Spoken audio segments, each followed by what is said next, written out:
Konflik Venezuela-Kolombia. Penyebab konflik antara Venezuela dan Kolombia bisa dikatakan cukup kompleks. Hal ini dikarenakan adanya berbagai faktor internal dalam hubungan bilateral kedua negara dan adanya intervensi Amerika Serikat dalam hubungan bilateral ini. Venezuela dan Kolombia awal mulanya merupakan sebuah negara yang bersatu. Namun, pada pertengahan abad ke-15, Venezuela memutuskan untuk menjadi negara sendiri dan lepas dari pemerintah Kolombia. Sejak terjadinya Perang Dingin, kedua negara ini menganut ideologi yang berbeda. Perbedaan pengaruh ideologi inilah yang berdampak secara langsung terhadap berbagai pemerintah kedua negara. Hai semua, namaku Johan Carlos. Aku dari kelas 12 IPS 1 dan di video ini aku ingin menjelaskan mengenai konflik Venezuela-Kolombia. Terdapat beberapa poin yang menyebabkan konflik Venezuela-Kolombia. Poin pertama, perbedaan ideologi kedua negara. Kedua, nasionalisasi perusahaan-perusahaan Amerika Serikat. Ketiga, penempatan pangkalan militer Amerika Serikat di Kolombia. Keempat, intervensi Venezuela di Kolombia.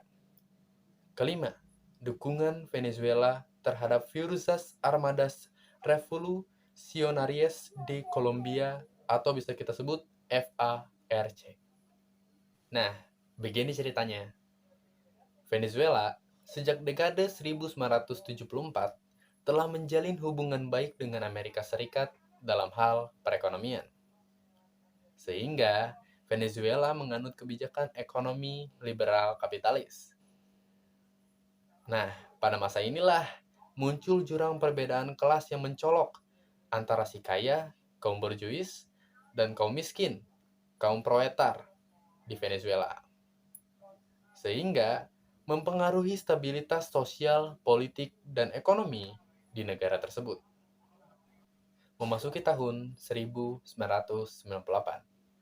wajah Venezuela berubah setelah presiden baru mereka terpilih, yaitu Hugo Chavez. Hugo Chavez menggalakkan revolusi Bolivarian. Nah, di bawah kepemimpinan inilah Venezuela diubah menjadi negara sosialis.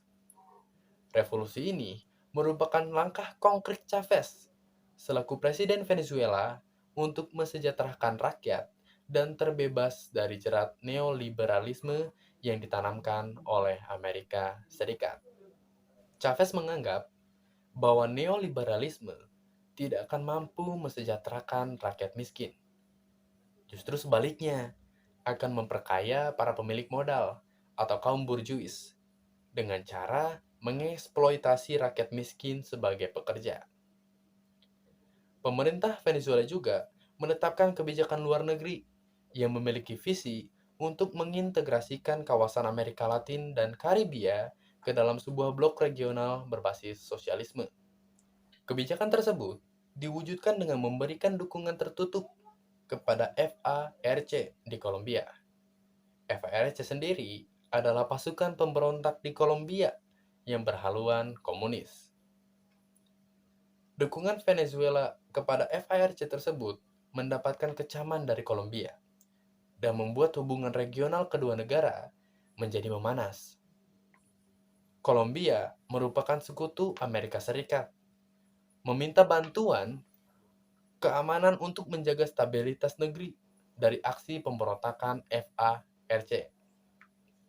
Amerika kemudian mengirimkan pasukan dan membentuk pangkalan militer di Kolombia dengan motif menjaga keamanan dari pasukan pemberontak FARC. Berdirinya pangkalan militer Amerika Serikat di Kolombia menambah ketegangan antara Venezuela dan Kolombia.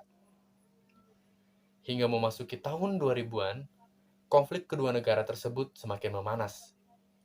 Dari pihak Venezuela menganggap bahwa berdirinya pangkalan militer Amerika Serikat di Kolombia merupakan tindakan provokatif Kolombia untuk mengganggu stabilitas negara Venezuela. Memasuki tahun 2015, Venezuela telah mendeportasi ribuan warga Kolombia yang tinggal di Venezuela. Kedua negara saling menempatkan pasukan masing-masing di perbatasan negaranya. Lalu bagaimana dengan solusinya? Apakah sudah ada? Atau konflik ini masih memanas sampai sekarang? Saya mendapatkan informasi dari liputan6.com bahwa pada tanggal 11 Agustus 2016, Presiden Venezuela Hugo Chavez dan Presiden Kolombia Juan Manuel Santos telah menyepakati untuk memperbaiki hubungan diplomatik kedua negara dengan beberapa poin yang disepakati.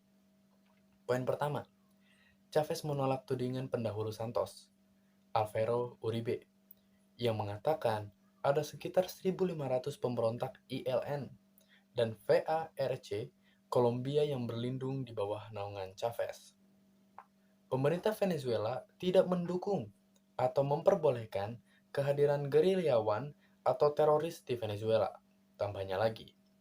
Poin kedua, kedua negara juga menyepakati pembentukan 5 komisi untuk mengatasi sejumlah isu bersama seperti investasi di bidang sosial, infrastruktur, perdagangan, dan keamanan.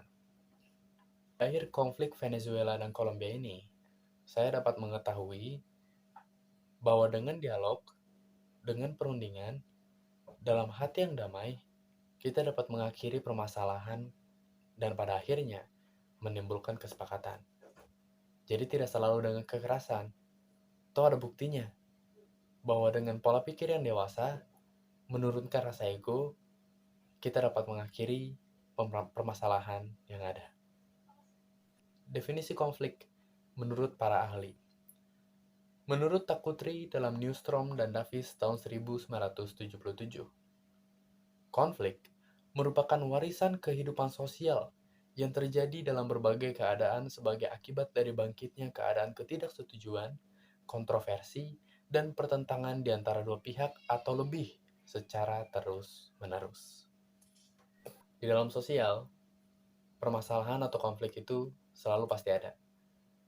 Namun, kita sebagai masyarakat sosial di dalamnya, kita hanya bisa mengontrol diri kita sendiri dengan cara mengubah pola pikir kita menjadi lebih dewasa, supaya diri kita tidak ikut atau terlibat dalam konflik tersebut.